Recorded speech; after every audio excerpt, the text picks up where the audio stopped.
स्वागत है दोस्तों आपके अपने इस YouTube चैनल पर। दोस्तों आज के इस वीडियो में हम लोग 12th क्लास के भौतिक विज्ञान के चैप्टर वन है ठोस अवस्था, सॉलिड स्टेट। इसमें आपको 25 ऑब्जेक्टिव क्वेश्चन को आज हम लोग पढ़ेंगे, जो हर एक बोर्ड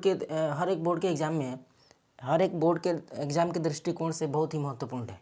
तो दोस्तों बिना देरी किए हुए चलते हैं, स्टार्ट करते हैं आज के इस सेशन को।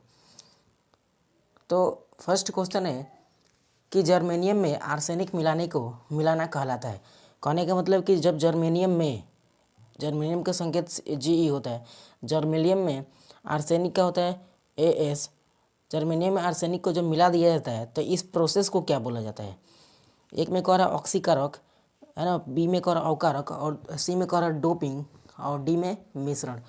तो जर्मेनियम में जब आर्सेनिक को मिला दिया जाता है तो इसको इस प्रोसेस को बोला जाता है डोपिंग, है ना, डोपिंग बोला जाता है, डोपिंग। सो ऑप्शन सी सही हो जाएगा, ऑप्शन सी। अगला क्वेश्चन है कि निम्न में कौन बेरवेदार ठोस है?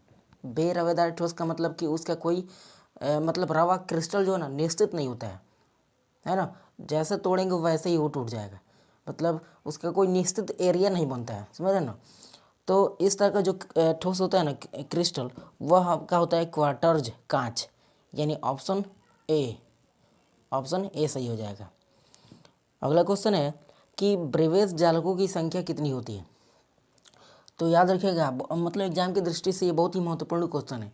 ब्रेवेज जालक जो होते हैं ना उनकी कुल संख्या जो होती है 40 होती है, मतलब 14 होती है, 40।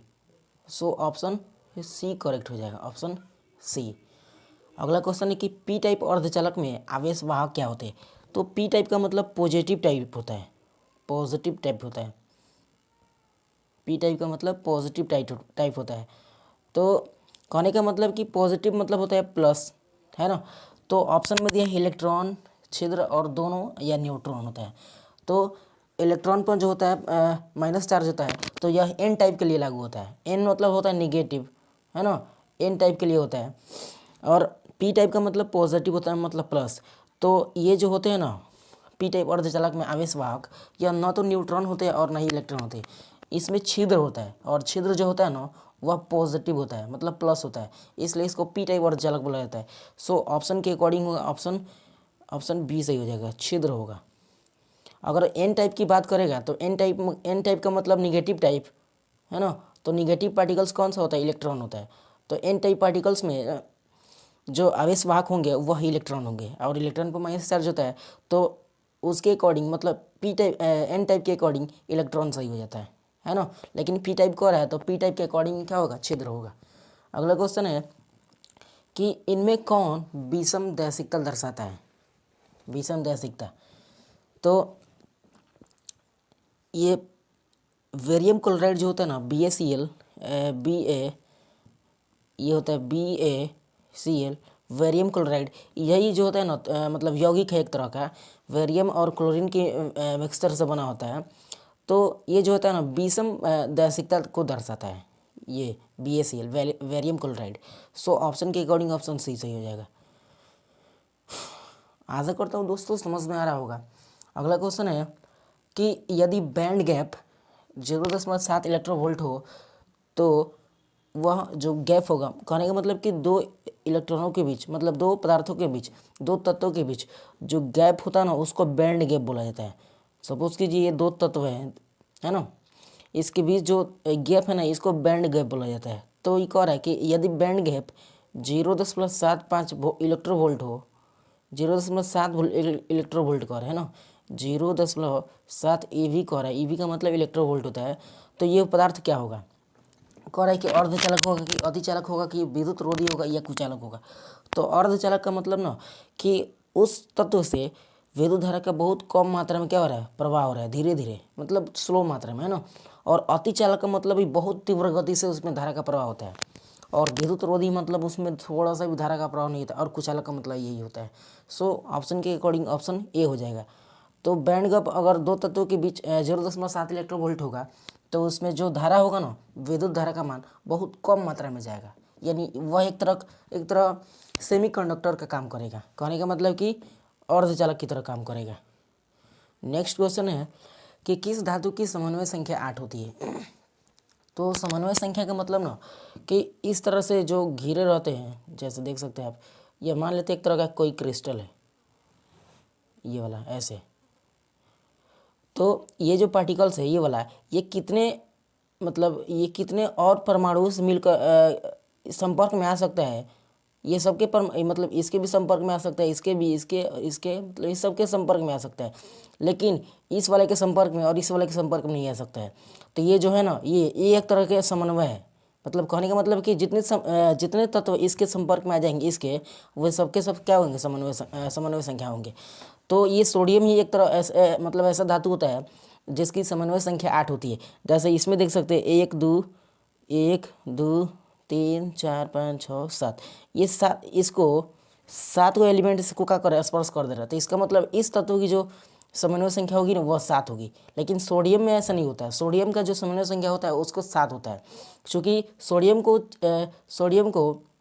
7 नहीं बल्कि 8, सोडियम को 8 ही ऐसे एलिमेंट्स होते हैं, मतलब परमाणु होते हैं जिसको क्या करते हैं, स्पर्श कर लेते हैं इस तरह से, है ना। तो इस तरह से सोडियम की जो समन्वय संख्या होती है 8 होती है। सो ऑप्शन सी सही हो जाएगा, ऑप्शन सी। अगला क्वेश्चन है कि एक BM, बी मतलब वोर, IM से मैग्नेट्रॉन, एक वोर मैग्नेट्रॉन बराबर कितना होता है बताना है आपको। यह एक कांस्टेंट वैल्यू है। एक में दिया है 9.27 गुणे 10 के power -24 ampere metre square. B में दिया है 9.25 गुणे 10 के पावर 25 AM स्क्वायर। सी में दिया है 1.004 गुणे 10 के पावर 5 AM स्क्वायर। और 36 गुणे, डी में दिया 36 गुणे 10 के पावर 34 न्यूटन। तो एक वोर मैग्नेट्रॉन का जो मान होता है ना, एक BM बराबर होता है 9.27 गुणे 10 के पावर -24 AM स्क्वायर होता है। सो ये ऑप्शन के अकॉर्डिंग होगा, ऑप्शन ए सही हो जाएगा, ऑप्शन ए। एक वोर मैग्नेट्रॉन बराबर 9.27 गुणे 10 के पावर -24 AM स्क्वायर होता है। नेक्स्ट क्वेश्चन है चालकता के आधार पर पदार्थ कितने प्रकार के होते हैं। कहने का मतलब कि चालक के आधार पर कितने प्रकार के पदार्थ होते हैं। तो इसके तो 3 ही प्रकार होते हैं ना। एक तो कुचालक होता है ना, एक कुचालक होता है कुचालक, दूसरा होता है चालक, होता है, और तीसरा होता है अर्धचालक, सेमीकंडक्टर, अर्धचालक, है ना, अर्धचालक। तो ऑप्शन में दिया है 4, है ना, बी में दिया है 6, सी में दिया है 3 और डी में 2। तो ये जो पदार्थ होते हैं ना चालकता के आधार पर, ये 3 प्रकार के पदार्थ होते हैं, 3 प्रकार के। सो ऑप्शन सी सही हो जाएगा, ऑप्शन सी। लेकिन अगर ऐसे पूछे कि पदार्थ कितने प्रकार के होते हैं तो पदार्थ 5 प्रकार के होंगे, चालकता के आधार पर नहीं। ऐसे पूछे सिंपली में तो पदार्थ 5 प्रकार के होते हैं।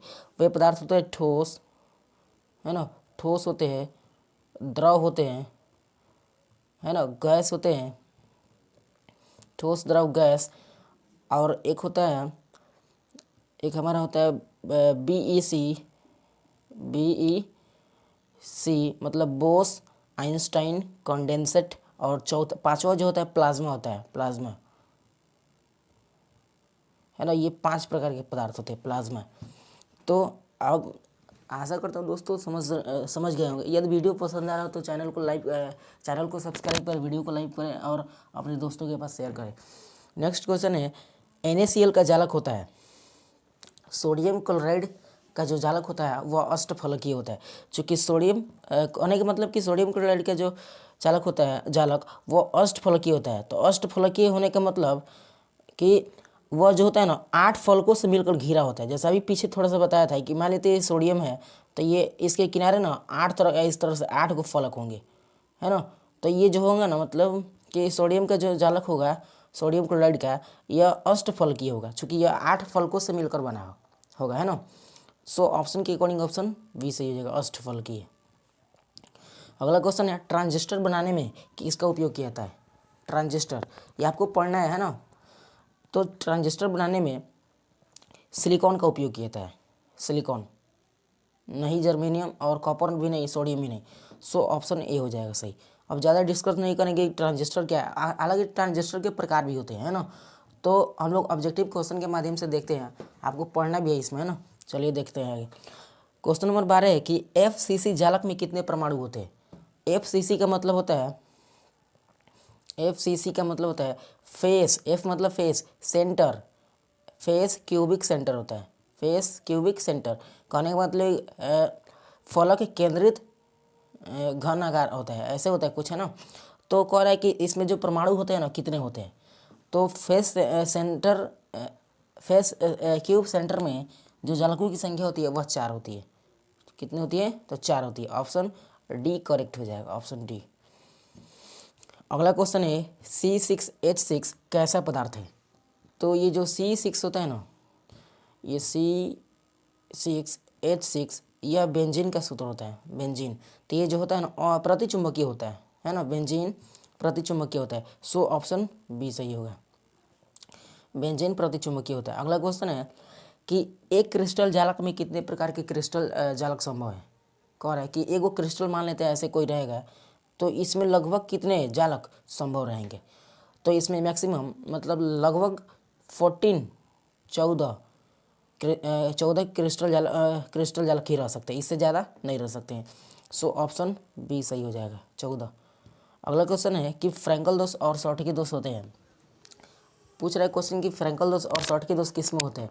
तो परमाणु में होते हैं कि अणु में होते हैं या क्रिस्टल में होते हैं या फिर न्यूक्लियस में होते हैं। तो ये जो दोष होते हैं ना, यह हमेशा क्रिस्टल दोष हैं। फ्रैंकल दोष और शॉर्टकी दोष क्रिस्टल दोष है, क्योंकि यह क्रिस्टल में पाए जाने वाले दोष होते हैं, है ना। सो ऑप्शन सी सही हो जाएगा। शॉर्टकी दोष के कारण ठोस का घनत्व में क्या बदलाव होता है। शॉर्टकी दोष, क्रिस्टल के 2 दोष होते हैं, शॉर्टकी दोष और फ्रैंकल दोष। तो इन दोनों के घनत्व में क्या बदलाव होता है। ये कह रहा है कि घनत्व शून्य हो जाता है, एक में कह रहा है कि घनत्व शून्य हो जाता है, बी में कह रहा है कि बढ़ जाता है घनत्व, या घट जाता है, या फिर अपरिवर्तित रहता है। तो शॉर्टकी दोष के कारण किसी ठोस का घनत्व जो होता है ना हमेशा घट जाता है, घटते रहता है, इंक्रीज डिक्रीज होता है ना। ऐसे लोअर हाई मतलब लोअर डेंसिटी की ओर तरफ जाता है, समझ रहे। तो ऑप्शन सी सही हो जाएगा इसका। शॉर्टकी दोष के कारण ठोस का घनत्व में मतलब ठोस का जो घनत्व होता है वह घट जाता है, डिक्रीज होने लगता है। अगला क्वेश्चन है कि FCC इकाई सेल की संकुचन क्षमता।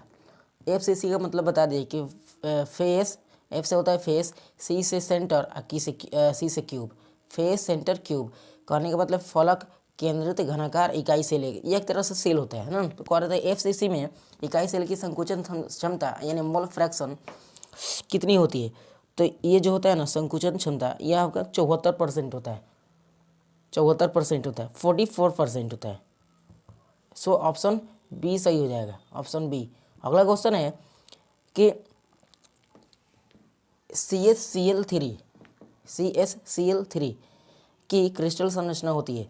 तो CaCl की जो क्रिस्टल संरचना होती है ना वह BCC होती है, BCC। BCC का मतलब बॉडी क्यूबिक सेंटर होता है ना। सो ऑप्शन के अकॉर्डिंग ऑप्शन ए हो जाएगा। अगला क्वेश्चन है कि आयनिक क्रिस्टल का उदाहरण होता है। आयनिक क्रिस्टल का मतलब उस पर प्लस भी चार्ज हो और माइनस भी चार्ज हो, ना कि कोई एक ही चार्ज हो, है ना। तो हीरा पर माइनस का चार्ज होता है। ग्रेफाइट तो विद्युत का सुचालक होता है। ये सोडियम देखिए Na2SO4 ये जो है ना यह सोडियम पूर्णतः प्लस चार्ज होता है इस पर, और इस पर माइनस चार्ज होता है। तो माइनस प्लस जब चार्ज होगा तो इसी को हम लोग क्या कहते हैं, आयन, है ना, आयन बोलते हैं। सो इसका आंसर होगा सोडियम सल्फेट, ये वाला ऑप्शन सी होगा। अगला क्वेश्चन है कि निम्न में कौन ब्रेक का समीकरण होता है।